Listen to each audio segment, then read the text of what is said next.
It's been a minute, but for those who have been waiting and wondering, here's an update on my own original game, Abo Cera. Last time we introduced some characters. There will be a few more at the end of this video, so stick around.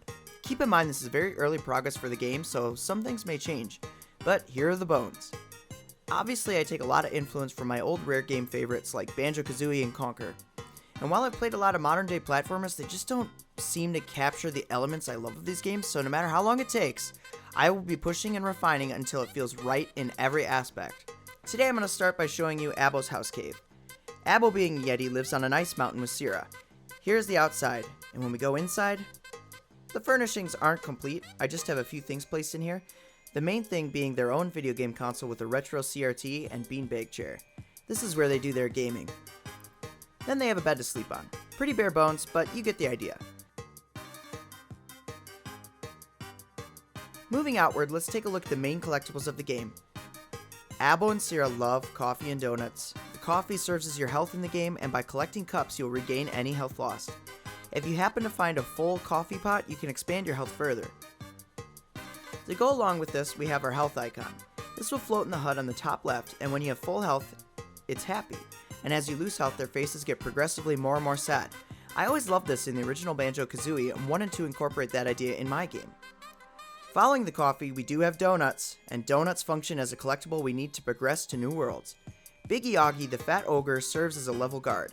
He plops his butt down in front of pathways, and he'll only move if you bring him enough donuts. In some ways, this is a combination of the musical notes in Banjo-Kazooie and feeding the hippo in Donkey Kong 64 before the boss fights. And now we have the main collectible of the game, video game cartridges, or just carts for short. These little guys are from your very own collection but were stolen by Lyman the Mothman. They're happy when you collect them and are hopeful you reunite them all. Abo and Cera will have to travel through a lot of different environments to find their cartridges. They'll encounter lots of mythical creatures, some good and some bad on their journey. Here are two new characters created with a little bit of info on them. Romy Cavies is a Frankenstein-like monster. He'll help you on your journey, but you need to find his missing body parts along the way. Just about every level will have one that you need to be on the lookout for.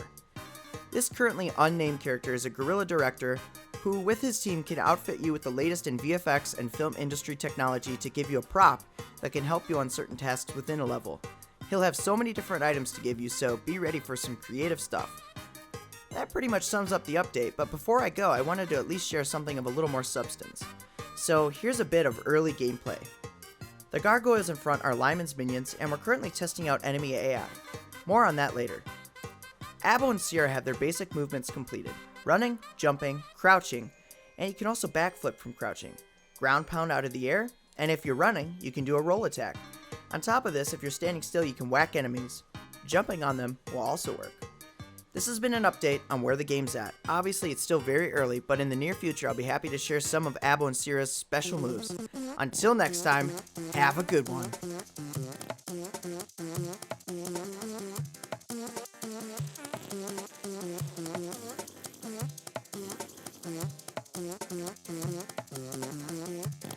Jiggylookback!